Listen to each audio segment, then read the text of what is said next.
Hello and welcome back to the Across the Pod NFL podcast for our Week 8 preview.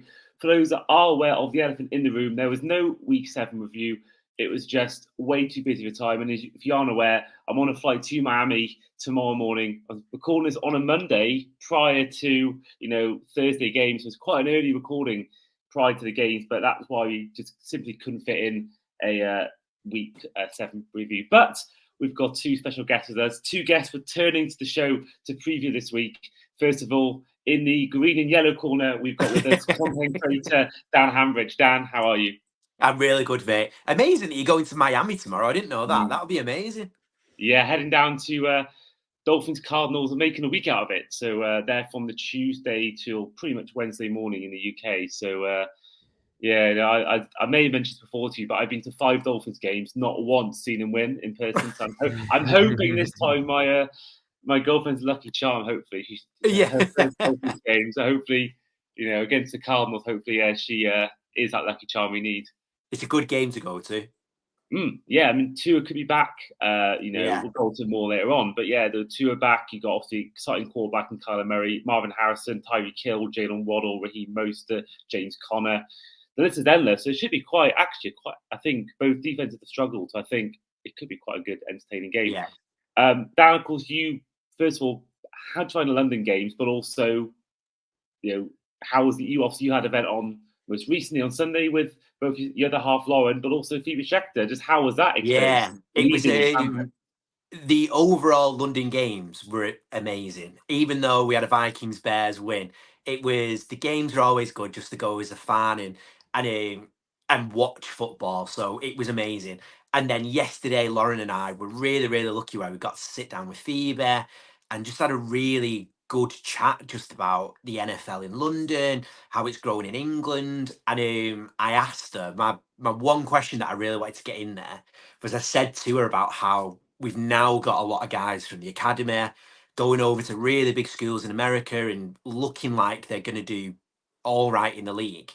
And I asked her, when do you think we would see a British quarterback lifting a Super Bowl? And that's the one thing that she was like, I feel like we'll get players in the bubble, but she said British QB is a long way off, which was really, really interesting to sit and talk about why and stuff like that. So it was brilliant. He is back. He did go for a second. Oh, yeah, sorry. It was great to meet you for the first time, albeit very briefly. I did get to meet you in person for the first time. Just bumped into you randomly in media outside the stadium. So that was nice to meet you and nice to meet Lauren as well. Yeah, you too, mate. It was nice to meet you for the first time. And it was a good day, and obviously not for yourself result-wise, but yeah, I thought that was a good day out. I think the best for 3 games personally. Now, for those watching on YouTube, you'll be aware who else is on the show today. With us today, he's part of Absolute Radio, he's part of Talk Sport, and on Sunday, shout out to Duuuval at Wembley Stadium. We're back with us today is Jay Lawrence. My voice is feeling it today. Voice is feeling it today. I feel like the last couple of weeks, I mean, with the NFL, I think it's got to be because of that. Being in London, my voice has just been on the precipice of just going, which, considering that I get paid to speak, is slightly concerning, to be honest with you. But it was amazing doing the first Duuuval at Wembley Stadium. I was super nervous as well because I wasn't actually nervous about, well, I was, but it wasn't the primary reason why I was nervous about doing it in front of so many people, right?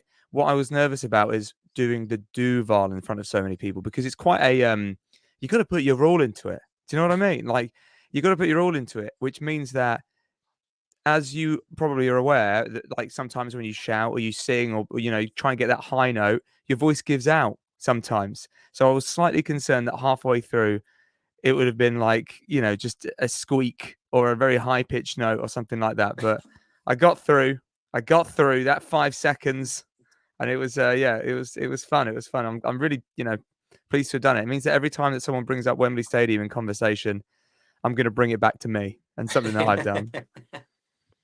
And of course, it was great spending time with you as well, getting to spend time with you in media, on the field access at Tottenham and in the media cafe. It was good to see you once again in person. Always good, man. Always good. I always know that whenever there's an NFL event, I know I can think before, okay, who will I know that's going to be there? I'm like, Andy's going to be there. That's all good because we can just hang out. Worst case scenario, just, we can just hang out. So, it's all good. Exactly. And it's remiss of me not to mention you were also the host of Teal Talk. And of course, the Jaguars play the Packers this week. So It's a big game. on. It's a big game, and we got both sides of the coin here, both sides of the ring. So it should be interesting what your opinions are later on that game. But before we go on to that game, head on to Thursday Night Football, which is going to be the 5-1 Vikings against the 2-4 Rams. Of course, the Vikings losing their unbeaten start to the season. The Rams getting back to winning ways as well against the Raiders. Now, as the NFC North rival, Dan, I'll go to you first. Give you the honours. Who is winning out of the Vikings and the Rams on Thursday night?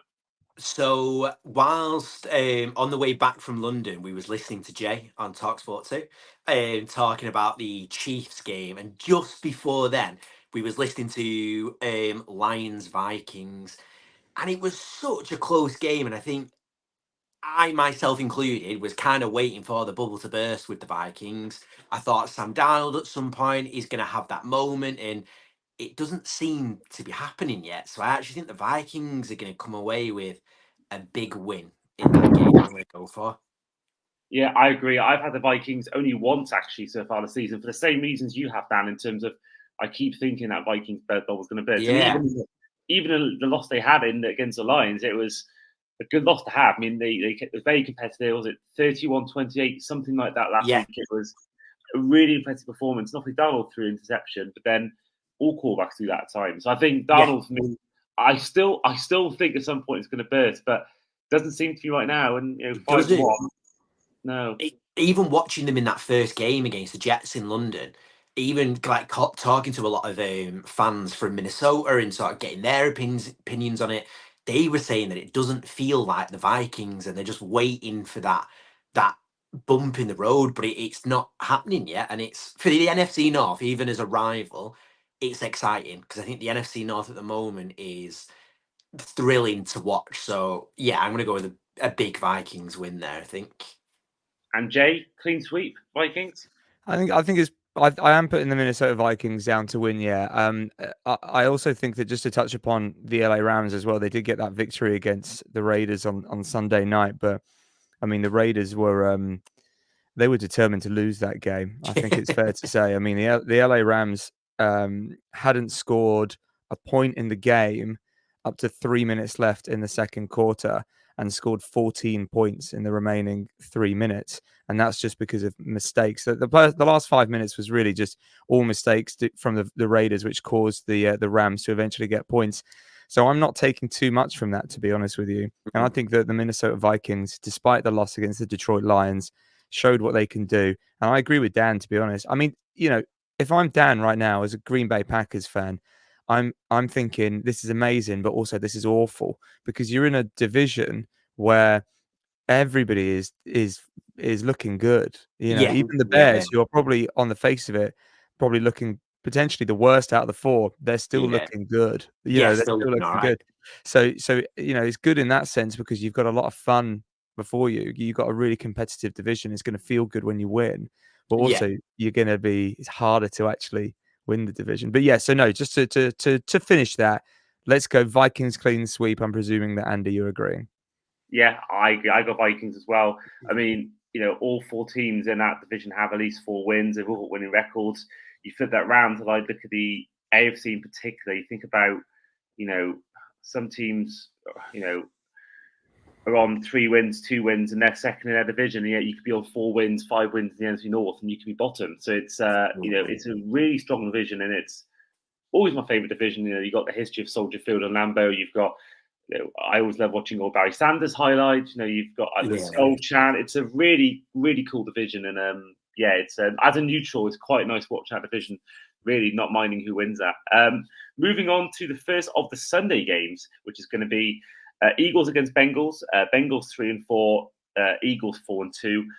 The Bengals, they got the win against the Browns, and despite all their problems, they're only 1 win behind the 7th spot in the playoffs. I think the offense has been not a problem all year. Well, the O-line has been a problem, but the defense has been the main issue for the Bengals. So they had such a bad start, but yet they're only 1 win off the playoffs. And I think the Bengals, for me, although the Eagles are the tough test, and that's going to be a really intriguing matchup, and it's a really tough one to call.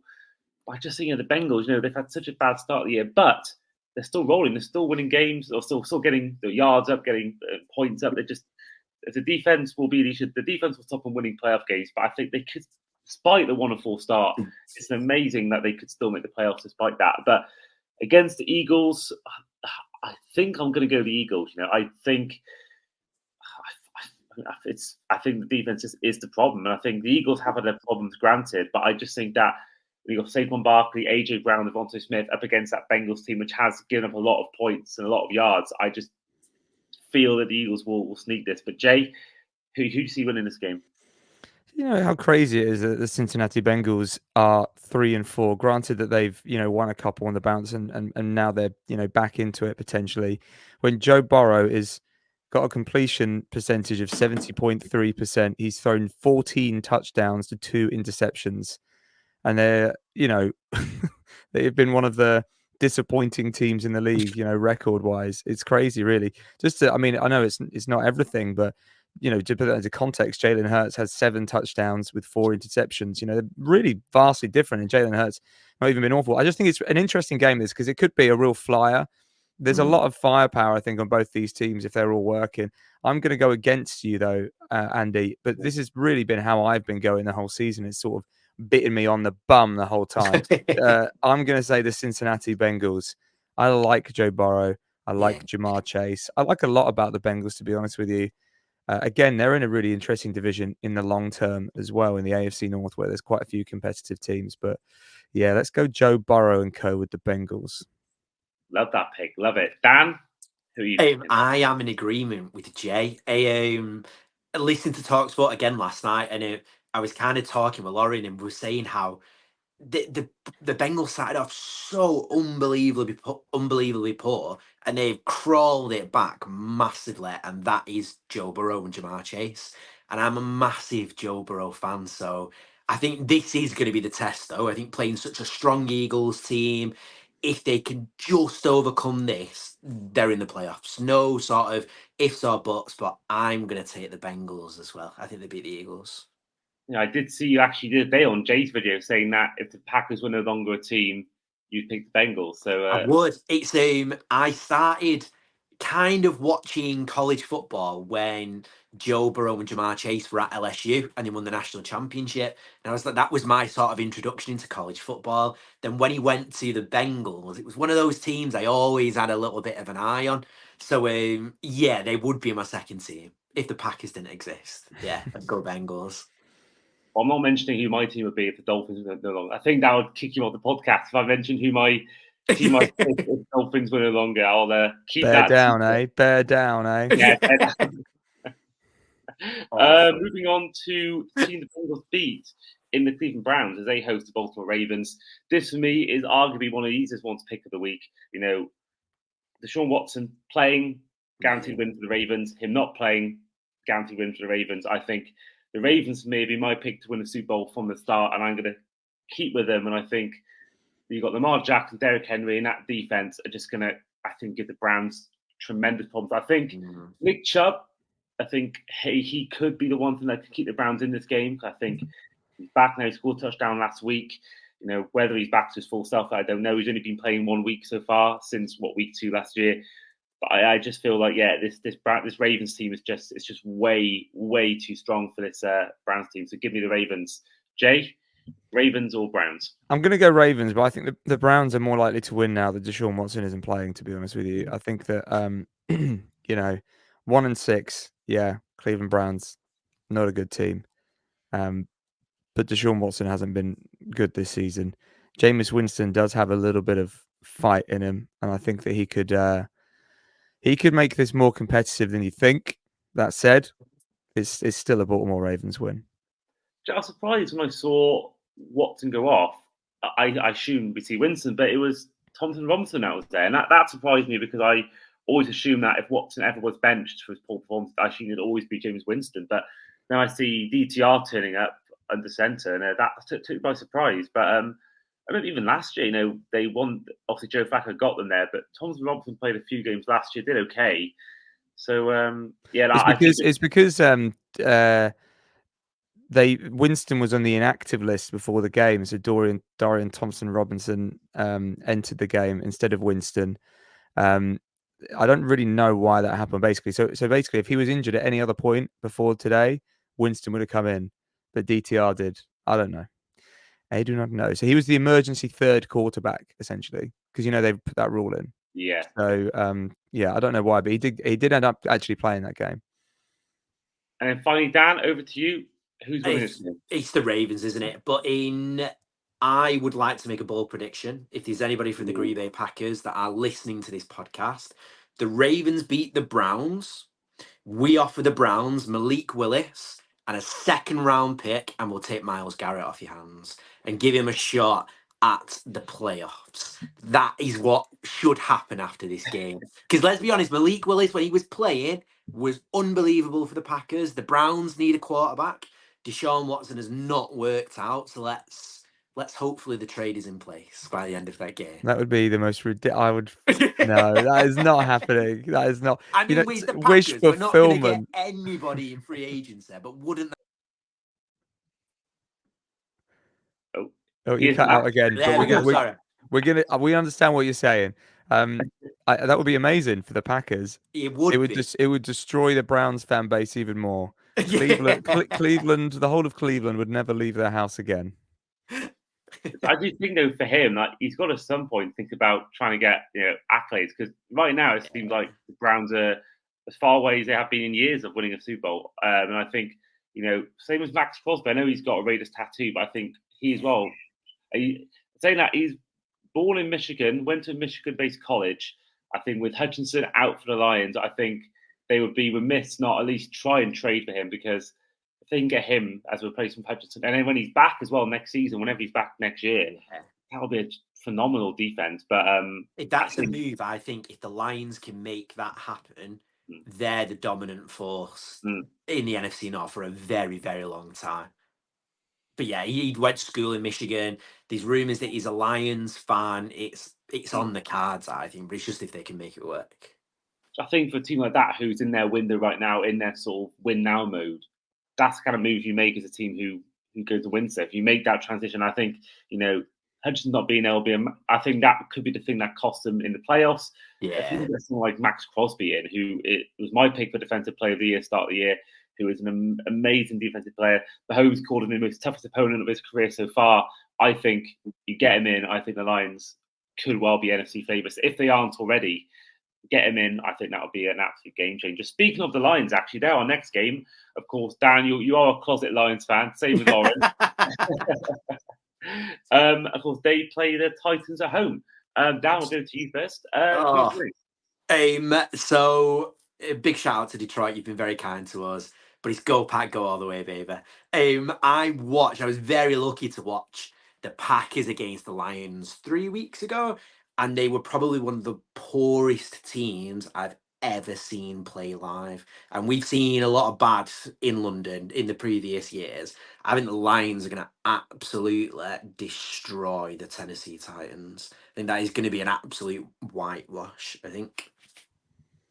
Yeah, I think even without Hutchinson, that defense is still really good. And I think whether it's Rudolph, I think Rudolph's been a bit more solid recently, but I think you saw the amount of fumbles and mistakes they made against the Bills last week when they were 10 points up at one point, and they just made so many mistakes in that game, which I think ultimately brought the Bills back into the game and ended up being quite an easy win for them. But I think, they've gone from that to the Lions. I think it doesn't get any easier for them. And I think, this will be, I agree, easy win for the Lions. Again, one of the easier ones to call. I think the Lions get the job done. But Jay, how are you Lions win next. Well, next up is Texans against Colts in Houston. I'll go first on this one. A team that beat my team, the Dolphins, last week. Colts, I'll go into more Dolphins later on, but the Colts were just, that should have been a Dolphins win. That really should have been a Dolphins win. He had 2 fumbles in crucial moments, Raheem Mostert, Alec Ingold. The Colts were bad. They were bad, and I don't see them doing anything against the Texans, albeit they lost against the Packers last week, but they're a good team. They are a good team. It was a close game.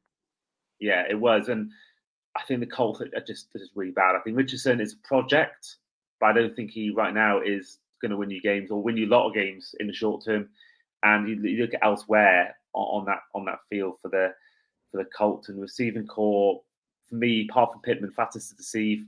Then again, you got Josh Downs, Mitchell. Maybe not them, but yeah, the run defense particularly is really poor for the Colts. I can see someone like Joe Mixon having a really good game against his run D for the Colts, because you saw last week, despite the fumbles, Mosa had a lot of success in the run game. Achane had some good plays as well, and I think the Colts are there for the taking. And they are 4-3, but I don't see them being 5-3 come Sunday evening.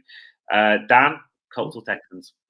Texans. I'm a big fan of CJ Stroud. I think watching the game yesterday against the Packers, the Texans are playing well. They're a good team. They're a young team. I feel like they were very unlucky against us, and I think against a very, very poor Colts team, yeah, they're going to get a win. And then finally, Jay? Yeah, I think that this is. If I'm honest, this isn't the most exciting slate of games this weekend. I don't think. I think that in theory, I know that there'll be some surprises, but for this particular game, this should be a Texans win. The Colts are 4-3, and there are a couple of teams that have got winning records. I'm like, how you got winning records? You liar. So I think I think this is one of those examples where if the Colts beat the Texans here, then they will have the same record as the Texans, and that's not right. Do you know what I mean? I know there's a lot to play, but that's not right. Well, the big moment has arrived. Packers against Jaguars. Jay, as the home team, the Jaguars, I'll let you go first. Who's winning this game out of the two? It's fine to say it, Jay. It's absolutely fine. I think that the Green Bay Packers should win this game. They should win this game. The Jacksonville Jaguars still have problems. They were better. They were much better against the New England Patriots, but you also have to take the opposition into account. What I particularly like to get for the Jags this weekend is that those big plays made such a difference. They had a huge play to Brian Thomas Jr., who has been a huge plus point this season. Trevor Lawrence with an absolute bomb down the field, which led to a touchdown. You had a punt return touchdown, the longest ever punt return in Jaguars history, and also in London history as well. So I think the only one in that. I think it was the first ever in London, I believe. Oh, there we go. Yeah, I think it is. Yeah. So it was it's also the shortest punt return touchdown in London history. I think that there were definite plus points. The one thing I actually really liked the most about the Jaguars is it really seemed like they were playing and having fun and enjoying it, and there wasn't this sort of cloud over them, and they were actually going down the field, whereas it's been a struggle at points. That said, the Packers are a better team if you just look objectively and you look at the season. But I'm still saying Jags win because you gotta make it interesting. And of course, sticking on the Jags, actually, you of course had the honour and luxury of getting to interview players one-on-one from the Jaguars. Reece Salmon, I remember you interviewing him, many of the players as well. Just how was that in terms of you've been to these media events as part of the crowd, but to get a one-on-one with these players must just be like just a brilliant moment for you as a guy in the media. We're lucky on Teal Talk, which is the official Jacksonville Jaguars podcast for the UK and Ireland. Teal Talk, all one word. Please subscribe. We're lucky in the sense that we do get a player on every single week. So it's been starting. We started it in the off season, and the Jags, make sure that we can speak to a player. So we've had Evan Ingram on, we've had Travis Etienne on, we've had other players that have I forget. Foyer Luacon's been on, Cam Little, the kicker, who's been on, who was great value. It was really fun to talk to, and then it was good when we were obviously over the last couple of weeks while the Jaguars have been here to be able to have conversations. We had Jarry and Jones on. the rookie defensive back, as you mentioned, Lewis Rees-Zammit. That conversation hasn't come out yet, but it will, and it was a really interesting conversation. I think it's interesting to hear from him about his journey. Interesting to hear what it's like also being like the lone British guy as well. In the squad, and not only the lone British guy, Andy, you'll know this, like the lone Welsh guy, but how much of a difference is that to all these people that may not actually have much concept of where Wales is and what Wales is. So it's quite interesting. Anyway, so and then spoke to Devon Hamilton as well, a defensive tackle. So yeah, we spoke. It's an amazing thing to do, to be able to sit down with players and have conversations. And when you're in person, it's always easier because it's always going to be a lot more. The conversation is going to be hopefully a bit more free instead of slightly more stilted when one person's in the UK and the other person's in Florida. But so yeah, it was good to be able to talk to them. I just wish that, for obvious reasons, we could talk about how many wins they've had and the winning, the record, as opposed to be trying to talk about not talk about other things, but I always come at it from our sense from the podcast is that you don't want it to be a real depressing listen. So why would you all you talk about losing? Do you know what I mean? Yeah, I get that, and it's you want to get the audience back. Listen to the next episode. Dan, of course, Jay's given his spiel on the game. He's given who he thinks is going to win the game. As you are the fan of the away team, who's winning the game for you? I think this is a very easy Packers win, and I'm very sorry to say that, Jay. In saying that, I am a massive fan of Doug Peterson, so I'm kind of like, I don't want him to get fired after the game if we absolutely batter him, but I don't think that's going to happen. But my worry as a Packers fan is our next game is if we beat the Jags, which I think we will comfortably. Jordan Love's going, everything seems to be clicking in the right places for us. But then our next game is Lions, Bears, Niners, Dolphins, Lions. And that is such a tough run of games. I comfortably think we're going to beat the Bears, think we'll beat the Niners. But those two Lions games terrify me a little bit. And I think the one frustrating thing I think a lot of Packers fans would probably agree with is that our lack of doing anything in free agency at times is we're going to take some heavy losses there, I think. I think the Lions are going to absolutely batter us. I think the Bears game's going to be close, and I think if we get through as a wild card and get into the playoffs, that will kind of paper over the cracks of, yeah, but we got into the playoffs and it's a young team and we're kind of doing all right. But I think for me, we need to be looking at those games and thinking, why are we not so confident? And it is that sort of not having a Max Crosby like we were talking about before, or when I was joking about Myles Garrett, and not having those pieces that are kind of going to make us feel a little bit more comfortable. But I think the Jags game, we easily win that.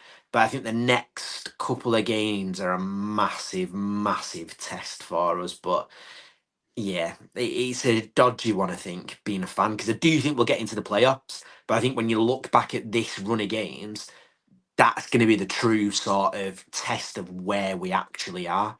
Because you were quite right in saying what you are. The NFC North are very, very strong at the moment. Even as much as I hate to say it, the Bears are finding a little bit of form. They're rolling. The Lions are my Super Bowl pick. So, yeah, I think it's these bunch of games where I think at the end of the season, that's going to be a true reflection of where we are, and not if we scrape into the playoffs by being a wild card, I think.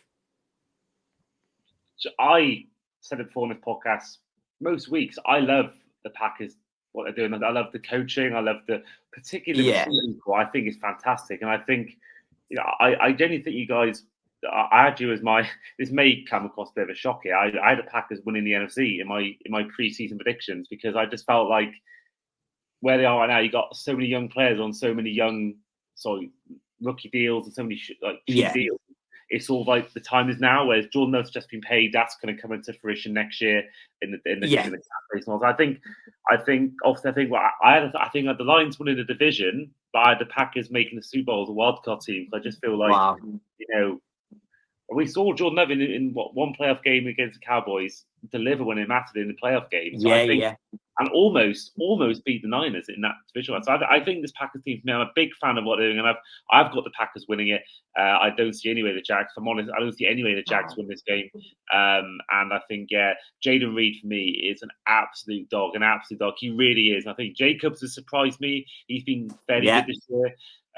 Jordan Love also had the injury, but he's come back and looked almost as good as he was before. And I think Matt LaFleur has proved in his last 2 years that he isn't just a guy who was held by Rodgers. I think there's all the talk about, when Rodgers first left, he's not the same without Rodgers, but, he's done great things with Jordan Love. And I think this team for me, whether it's this year, next year, will be at least in the NFC Championship game, maybe more. But that is, all depends. I hope so. I hope so. Like you say, it's these run of games that worry me a little bit.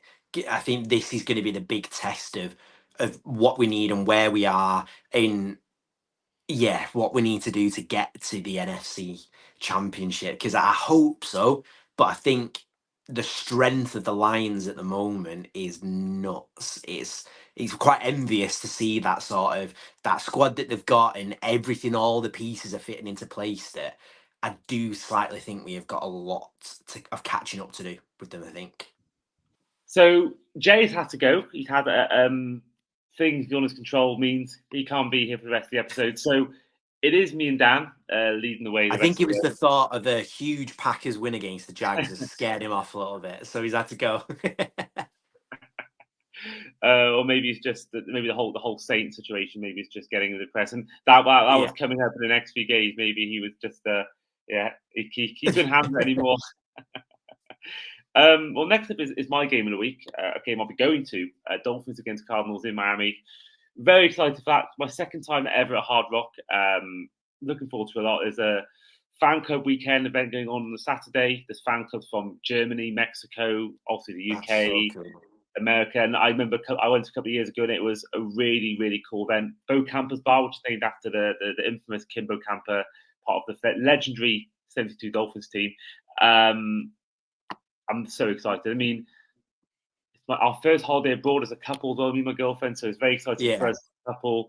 I will try and bring some content on the channel, but I'm trying to keep it as a fan because I think sometimes I spend so much time trying to, record content and trying to get the best footage. Sometimes you actually lose focus of where you are and what's going on. So, looking forward. I'll do a couple of videos, but there'll be some to keep an eye on that on both Across the Pod, but also Andy Talks NFL. And do give me a follow if you haven't already. But I'm hoping that I've never been to a Dolphins game where we've won in person. I've seen us lose in London, Cincinnati, Miami before, LA, and Philadelphia. So I'm hoping that this is the time where I finally see us win a game in person because it's a long time overdue. Let's put it that way. It's been pretty brutal. I mean, we've played some good teams. Played the Bengals, the Vikings a couple of years ago. The Jags was the one in the Urban Meyer. That's one we should have won that game. That's the Eagles last year away from home. That was never going to be a win, really. So I'm hoping that at home against a poor Cardinals defense, that I will see us win a game, and I think we will. That is my prediction. I think the Dolphins do beat the Cardinals. I think overall, it's. I think both teams. I think the Colts. I said before, we should not have lost that game. The fumble from the fumble from Alec Ingold, and the missed field goal from Jason Sanders hitting the upright, and it's. I think Tua's back as well, and I'm not Tua's biggest fan at all. I've been the same way as Darwin Núñez as a Liverpool fan. Don't really trust him in any sort of big situation, but he is better than Tyler Huntley. He's better than Skylar Thompson, and I've been a fan 14 years. Only seen has been in playoffs in 3 seasons. 2 of the seasons, 2 was our starter that season. So for me, even though I don't think he's the guy, I think he's a much better guy than what we've seen with anyone we've had. I think Huntley was the best of the 3. I think he got more solid as the games went on, but still wasn't enough. And I think as well, McDaniel needs to get Tyreek Hill involved more because we've barely seen him involved. I swear we've seen more of Jonnu Smith and Tyreek Hill, certainly in the game. It's I think I've seen him again frustrated on the sidelines. We have to keep him happy now. Waddle's been pretty much non-existent, and I am buying his jersey on the weekend. So I'm hoping, buying a Waddle throwback jersey. Hopefully he can do a penguin dance for me. But I do think the Dolphins win. I think, like we said, the Bengals, so 2 wins off the Colts. I think the Colts have been a bad team recently this season. So I think if you win against the Cardinals, other teams lose around you, you're 1 game off, 2 games off the playoffs.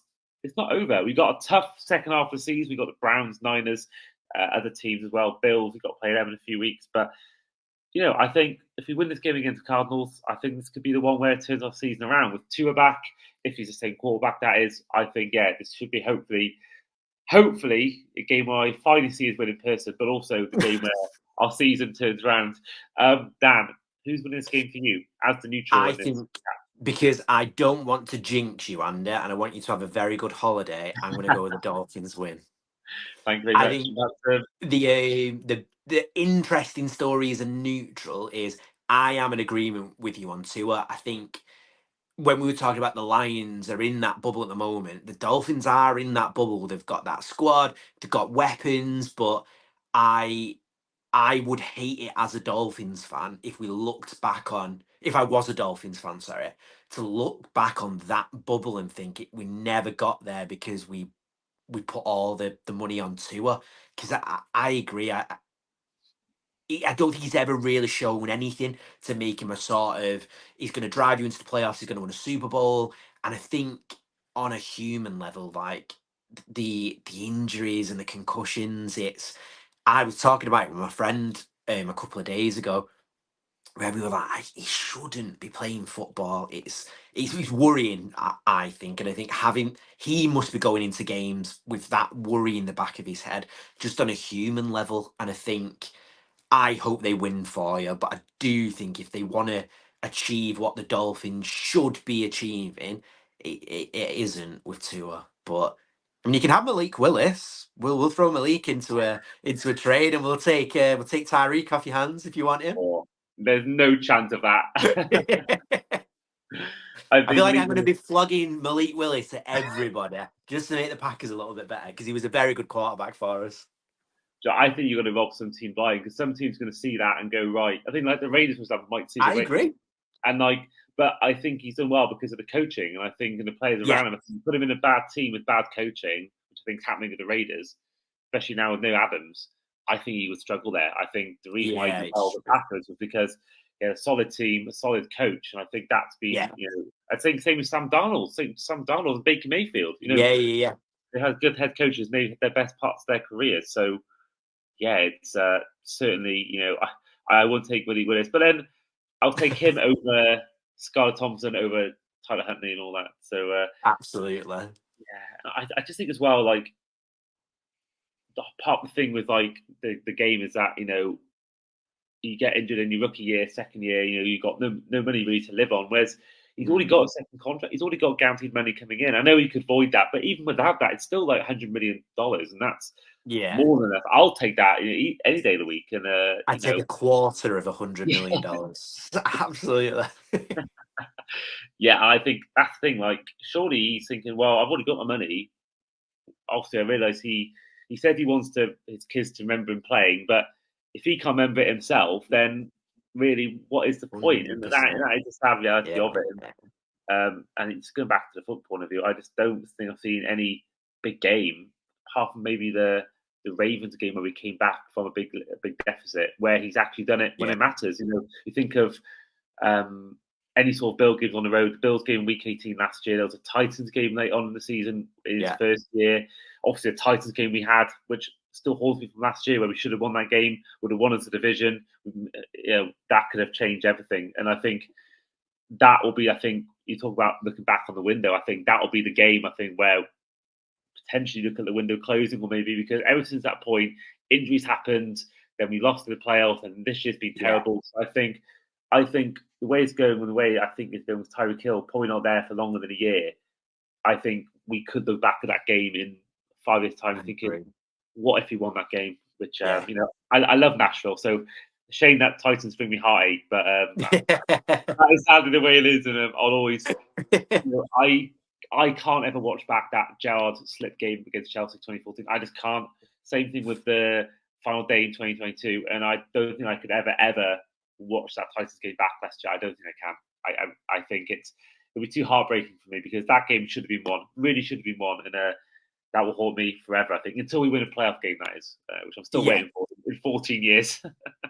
You'll be happy to know that as a Manchester United fan, the Gerrard slip was one of the highlights of my sporting memories. It was a good one.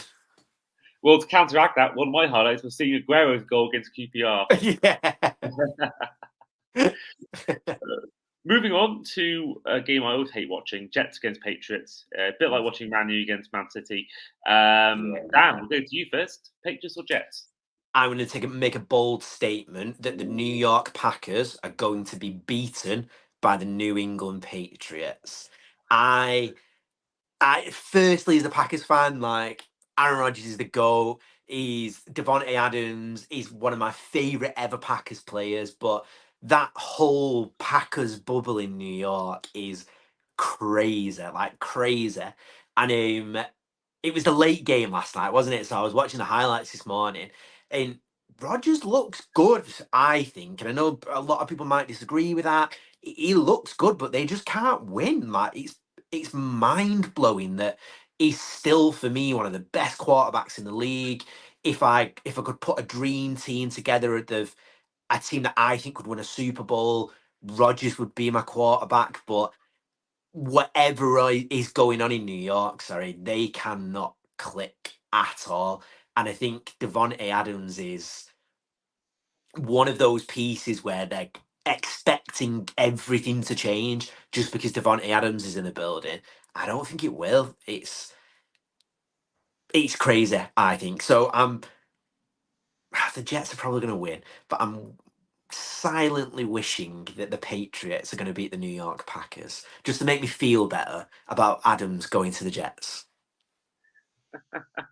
Yeah, I did think you go Jets because of the Rodgers and Adams factor, but you've not gone for. And I do think they win. I think they gave the Patriots a good hiding first time around this season, and I think from what I saw in person at the London games, they were, apart from the first quarter, they were terrible. I thought in that game. I think with having to come back to the US, jet lag, which is always worse. Actually, I don't know whether it's worse if you go back to America. I know it's worse whenever I come back from America to the UK. Don't know whether it's so I'm not sure how they'll feel about that. I just think overall the Jets are. I don't think they're a 2-5 team. I think you're right. I think they're like a 3-4 or maybe a 4-3. I think their defense has been good. I think Brees Hall's been disappointing if you take away the first 2-3 weeks. And Rodgers has been, look at the stat line. I don't think it's, if you take away the Vikings game, I don't think it's that many interceptions this season. So I think the Jets win. I don't think they make the playoffs, but I think they'll get the win here against what I think still will be, as I said, start the season, the team with the number one overall finish from 2025. I think they are really bad. But, as fans of teams, I saw them win multiple Super Bowls, probably at the Packers' expense half the time if they never made the Super Bowl, only made it once. But both people who in this episode that have seen this team win multiple Super Bowls in envy, I think we're all very happy that they're doing badly. I think we're all so say it's like watching Man U at times nowadays. I was going to say, I now know what it feels like, what it was to not be a United fan in the 90s, where everybody's looking at them, and now we're so rubbish, everybody's loving it. That's the Patriots. It's a demise which I personally have always loved, but I think it could be a good game. I think it could be quite a dirty game, but not dirty, but sort of unpolished. Let's put it that way. I think it's exciting because you don't know what you're going to get with the Jets. Like when it was I had bits on the radio driving home from the games last night, and I was thinking, oh wow, I flicked it on Instagram, this morning, and I saw a Rodgers play, and I thought, oh wow, the Jets must have done really well. I'll go and throw highlights on, and the Steelers won. And I was like, what is going on? You just don't know what version of the Jets you're going to get. So I think it could be a game we're all expecting to be a bit of a heavy win, but could be a bit exciting, I think. You never know. Well, talking of Yeah. exciting, next game is up is a rematch of what was, I think, personally the game of the season so far.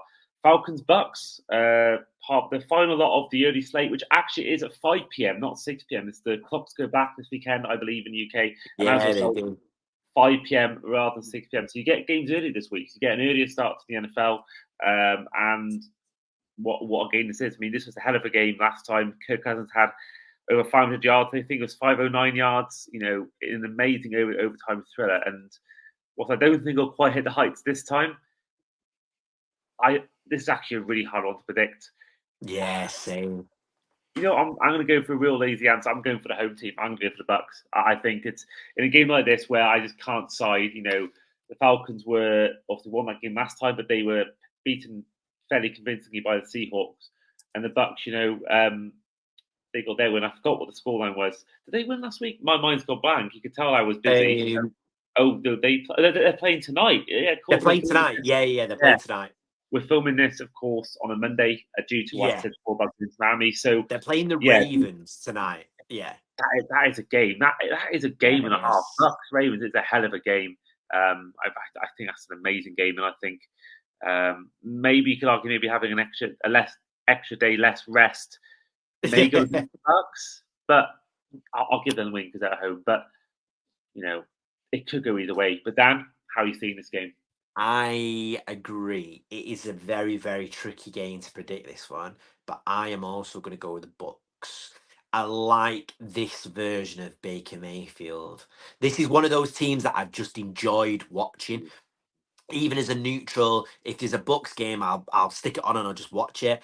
I like this version of Baker Mayfield. I like that both teams are kind of on the edge of maybe sort of a deep run at a Super Bowl. And I just like the Bucks, yeah. I fancy him. I like Baker Mayfield. I like Mike Evans. I think they will just get a win, but I think this one will be an exciting game. I think it will be great. And I think you look at the games that are on that time. I mean, not many like you think like last week. It was obvious. It was Vikings Lions. It was Niners Chiefs. Yeah. I think Sky. I reckon they'll pick Eagles Bengals, but they could easily pick this one. I think they could easily pick Bucks. I agree. I think they'll go Eagles Bengals, but I think Bucks Falcons would be the more exciting game. I agree. And you may have already told me this, but who do you think's winning the game, Bucks or Falcons? Bucks. I'll go Bucks. Okay, that's great. So next up, heading on to the latest slate, which starts at 8:25 rather than 9:25. So 8:05, I should say, rather than 8:25, is the LA Chargers hosting the New Orleans Saints. For me, it's the Chargers. For me, I think they're a fairly well-run organization with Jim Harbaugh, and I think Saints were amazing this first 2 weeks, but the bubble was definitely burst, which I think we all thought the Vikings would have. Hasn't happened to them yet. Yeah. I think from what I saw in that Thursday game, Spencer Rattler was, I don't think, it was a poor offensive line showing, but I thought he looked really bad, and I don't see any way that he beats the Jim Harbaugh team. So I'm going to go for the Chargers to win this game over the Saints. I'm going to be controversial here. I'm going to go with the Saints.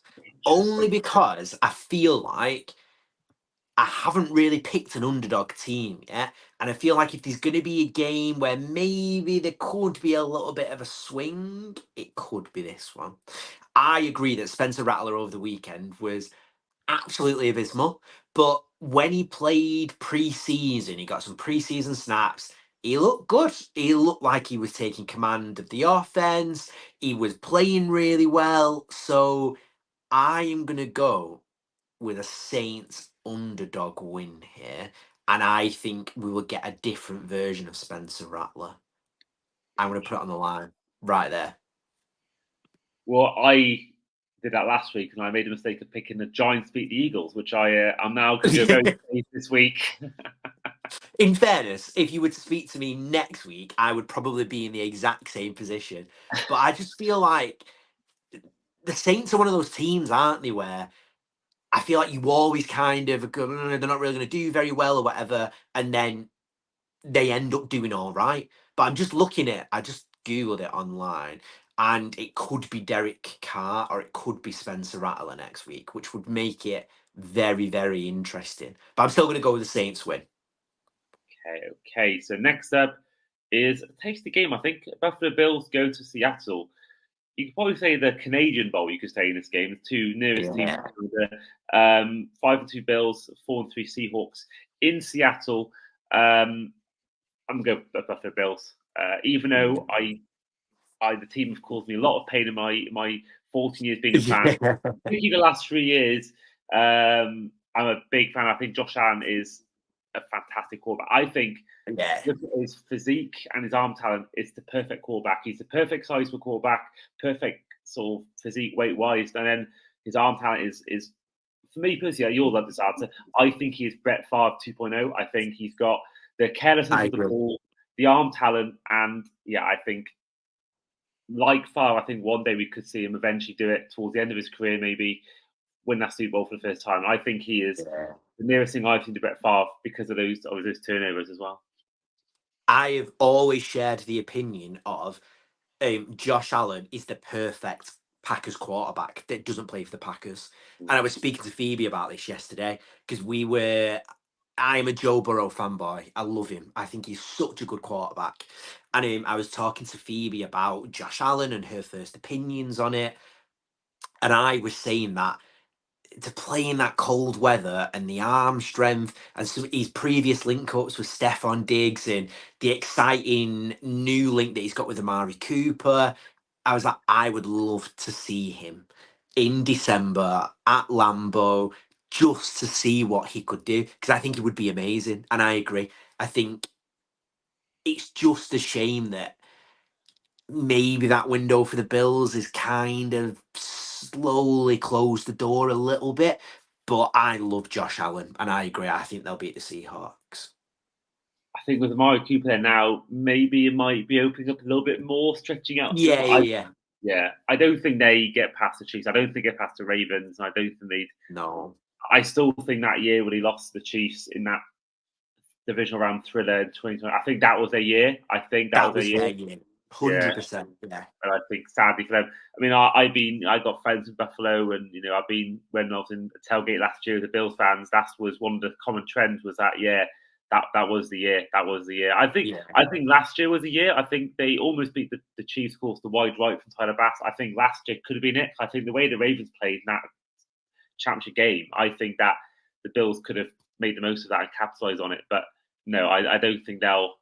You never know. As long as you've got Josh Allen, he can make things happen. I think he could be like like going back to switching sports, like Maradona for Argentina, one man show, winning them the World Cup. I think you could see Josh Allen do that with his legs, but the defense has to play better because the defense has let him down in multiple playoff games with Josh Allen there. God, this is an absolute stinker. Panthers against Broncos in Denver. Again, like Jay was saying earlier, Broncos 4-3. That is not a good 4-3 team. I do think they win this game. I do think the Panthers are terrible. They're really bad. And I don't see any way. I thought they'd go win this at one point this year, but they got the win. But no, I think the Broncos win this easily. If you got, for me personally, the best cornerback in the league in Pat Surtain, I think he'll have a field day against Andy Dalton and Bryce Young. I agree. Easy answer on that one. I think the Broncos easily beat the Panthers, and they're probably the poorest NFL team I think I've ever seen. It's a stinker in Germany, isn't it? They've got the Panthers and the Giants, and I think who's paying to go and watch that game? But yeah, the Broncos will easily beat the Carolina Panthers. I think they're after getting Chiefs Dolphins last year. I think they were due a bad game because we never got that in London. Chiefs Dolphins. That's that's an unbelievable matchup. I asked Phoebe yesterday. I was like, "What do we need to do as a fan base for the NFL to give us a good game?" Because that was it the second game in Germany last year, and they got Chiefs Dolphins, and we've had some stinkers in the past. But yeah, it's their turn now. Yeah, exactly. But I do think two bad teams can make quite a good game sometimes. I think it could be two bad teams. It could be like just two terrible defenses. But no, I don't. I think the Broncos win this very easily, and I don't think it's a great game at all, Germany. Yeah. And they got Tyreek Hill to turn to Arrowhead to be switched to Germany. That's just I don't know how they allowed that. You think with that happening, there'd be no way they would move that from Arrowhead, Tyreek Hill's return, but. They got it in the end. They got it in the playoffs. So Yeah, maybe the script is real after all. Yeah.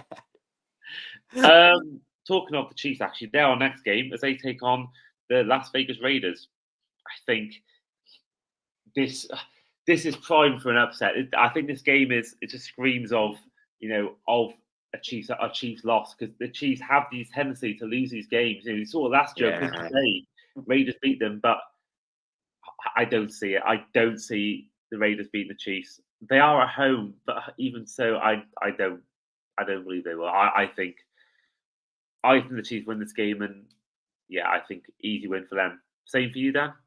I agree. I think the frustrating thing as just an NFL fan is the Chiefs aren't playing well. Like they've not hit their strides. They're not. I mean, Travis Kelce is not Travis Kelce this season, but they just keep winning. It's so frustrating that they just keep winning. And I was talking to Phoebe yesterday, and I was like, I just can't unsee a Chiefs three-peat. I was like, I can't get it out of my head, because I agree that where in the past that they might lose these types of games, they'll then go and absolutely destroy the Baltimore Ravens, who everyone's kind of thinking might get there over the Chiefs this year. But I think Chiefs easily win. And yeah, I think the way they're playing so poorly but still grinding out wins, I think it's going to take something special to beat them this season. I really do. And that will be Derrick Henry. I can guarantee. I'm hoping so. Yeah. As a neutral, I'm like, I cannot see Patrick Mahomes do 3 on the bounce. So Ravens would be nice, but I think it's the United complex. I'm like, I just can't unsee it. I can't envision a world where they don't three-peat. I think for them, I talked about it with Brad on our Chiefs season preview, is that they're sort of putting all their eggs in this one basket in terms of getting out three-peat. I think Kelsey's probably 1 or 2 years away from retiring, or at least being past his best. I think he might already be past his best already. And I think I agree. I think they're so eager to do it this year. I mean, despite it, I thought they might go for Devontae Adams, but they didn't. I think they're determined to get that three-peat, because no one's done it ever. No, in the whole many years of the NFL since the Super Bowl era began, there's never been a three-peat. So I think they are determined to win. I think Mahomes, it's like the Patriots. They never really did well in the regular season. They would often start 4-3, 3-4, 4-5, and they go on and win it still. Mahomes is 6 touchdowns, 8 picks. He's got more picks and touchdowns right now, and they're still 6-0, and they haven't got a good wide receiver. Really, their best weapon is pass is best. Their best running back is injured. Their defense has got Chris Jones and Steve Spagnuolo, but they're 6-0, and they haven't looked like a 6-0 team at all. But last year we were saying they were terrible, and they won every single playoff game. Won the Super Bowl. So you can't write them off until it's like Man City at the moment. You just can't write them off ever. It really is just a sad predicament for NFL fans who aren't Chiefs fans. Moving on now to our next game is the final lot of the late games. It's the Commanders hosting the Bears in what would have been an absolute stinker 2 years ago. But now it's a game. It's a game. Yeah, I agree. I'm going to go, because I don't know what the Daniel situation is. I'm going to go for the Bears win. Bye week as well. Going to give them the win on the road. I agree. I think if Jaden Daniels is healthy and plays, Commanders get a win. I think if he's out, Bears win. It's crazy to think that it's rookie season for Jaden Daniels, and that opinions are kind of balancing on whether he's going to be playing or not. I'm a massive fan of Dan Quinn, and that Falcons Super Bowl loss against the Patriots, I was gutted for him, because I think he is an amazing head coach. So I think for Jaden Daniels to be in that bubble with Dan Quinn, well-run organisation a little bit, if he plays, Commanders win. But if he's out, the Bears win, which kills me to say. I can't say it too loudly. So you're sort of on the fence here. Are you going to go for Daniels being injured, Daniels being fit? I think I had a look before, and it's saying that he's going to undergo more tests. But I'm going to get off the fence. Jaden Daniels is Superman. He comes back, he plays. Caleb Williams gets shut out. Commanders 40-0. That's what I'm going to go with. Wow. It's going to be a big game. Big game. That is bold. That is bold. Yeah. I love it though. It's good. It's good for the content. But yeah, that is bold. But Daniels though, there's that one play he made. I don't know whether there's one just before he got injured, or maybe it was a few plays after it, where he ran so many yards and actually saved Mahomes in his performance against the Niners. There was one play where he made this amazing run play, and both of them just seemed to, both on this weekend have made some unbelievable plays, which really big parts of the game. He's such a special player, I think. From the games that I've watched him play, I think he's just got that little bit of magic about him, which very few quarterbacks in the league have, I think. Like, everybody's talking about Baker Mayfield and how he's having such a great season, but I don't think he's got that magic. Whereas I watch Jaden Daniels and I'm like, you've got it. You've got that special ability as a quarterback, and he's very, very exciting to watch at the moment, I think. Yeah, absolutely. And I was saying to a friend that I've been following the NFL since 2009, been following games properly since 2015. I've never seen the Commanders be good, ever. Yeah, so same. Like my head's just thinking they're a bad team, but then they're 5-2. What's going on here? And it's my brain's just in autopilot, just automatically thinking they're a bad team. I'm just used to the Dan Snyder chaos. It's weird. It's the RG3 thing, and then they got rid of Kirk Cousins, and that mediocrity that they've always been associated with kind of seems like it's disappeared now. Yeah, it's a whole different culture there, and I think it's a new time and a great time to be a Commanders fan. Yes. Now, one of the games of the week on paper probably is actually the game of the week if you look at the history behind the game and the fan bases and the rivalry. Sunday Night Football, Cowboys go to Santa Clara and take on the Niners in what should be, I think, personally, a convincing Niners win. I think the Niners win this very easily. I'm going to be controversial. I'm going to go Cowboys. Ooh. I think coming off a bye week, they've had time to get their shit together.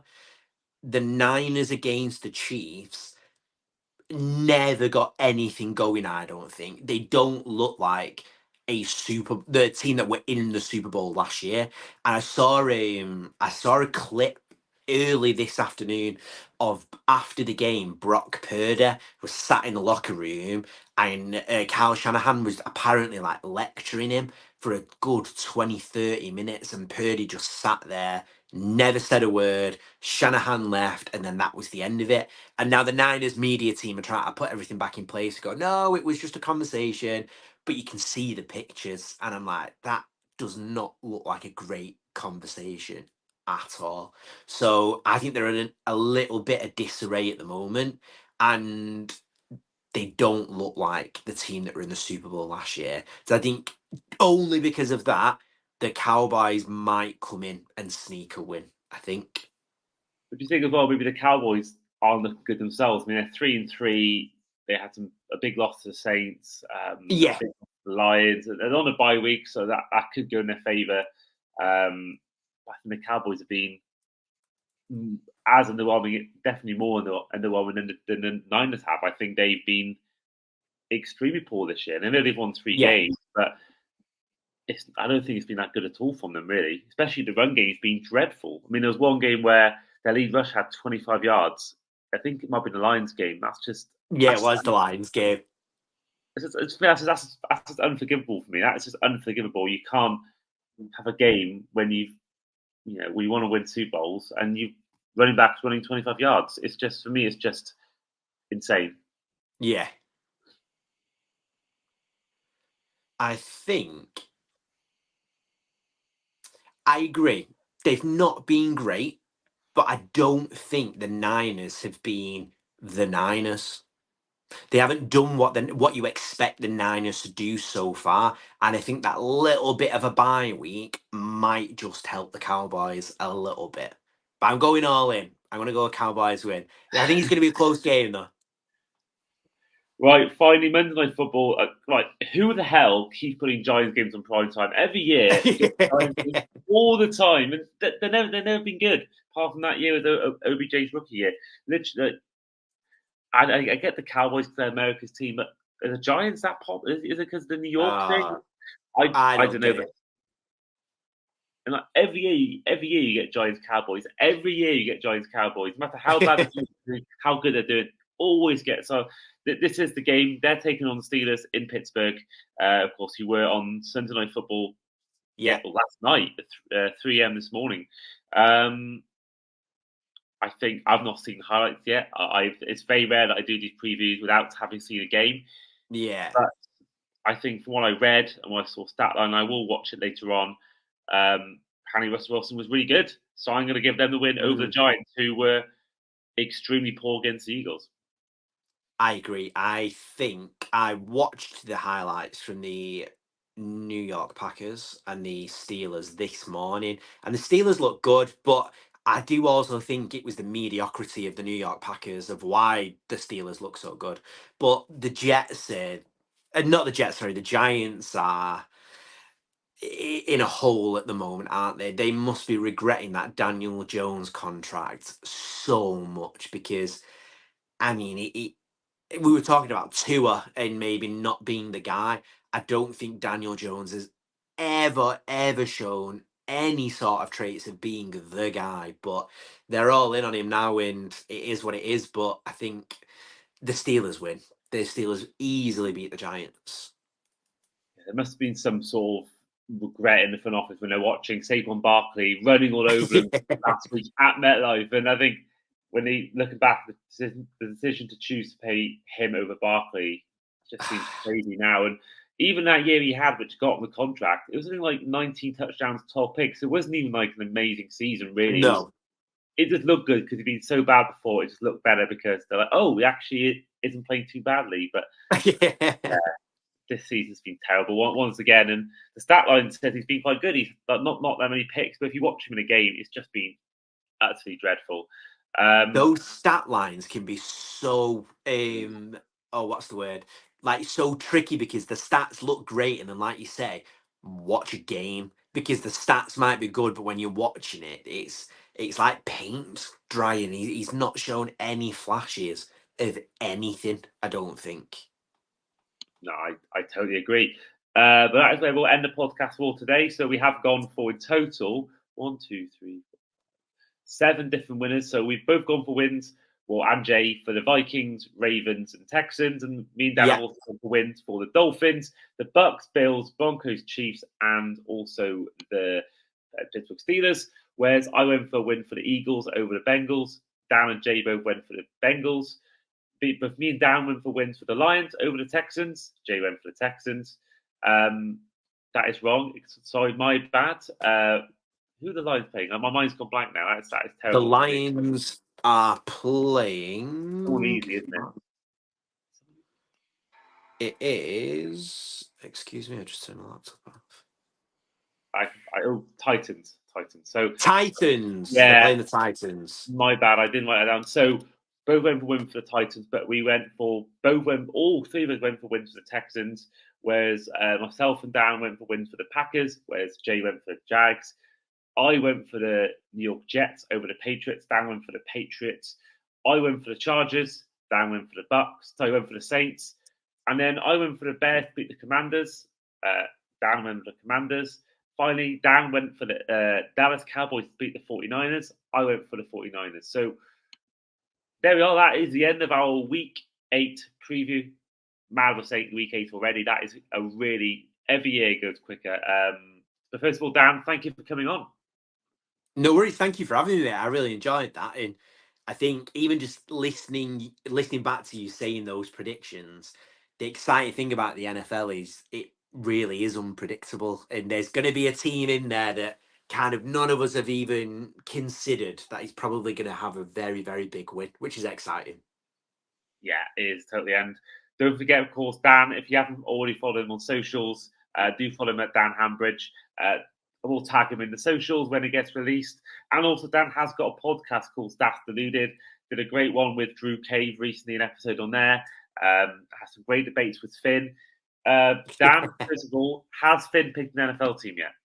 So he hasn't. He's I'm trying my best to get him into it. He's a deluded Liverpool fan, which I'm sure you would probably agree with. So Finn thinks anything that is associated with Liverpool is the best thing to ever come out of sports. Well, So I will share that sentiment. yeah, so I'm trying to get into that little bit of a bridge between the NFL. So we're actually going to do a podcast watching a game and me trying to explain Oh, it to him a little bit. I tried to get into the London games, but he couldn't get tickets because I feel like for somebody's first experience, being at a game just absolutely destroys watching it on TV. It's so good.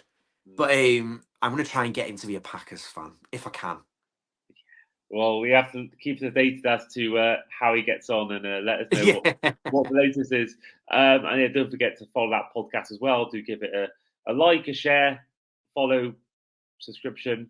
But in the meantime, this has been our Week 8 preview on Across the Pod with your host, as ever, Andy Davis, with our guest today, Dan Hanbridge. And we'll see you guys for our next episode. There will be no Week 8 review, because I will be in Miami, as I mentioned before. Maybe not even a Week 9 preview, but we'll certainly have a Week 9 review coming on this podcast shortly. So we'll see you guys then.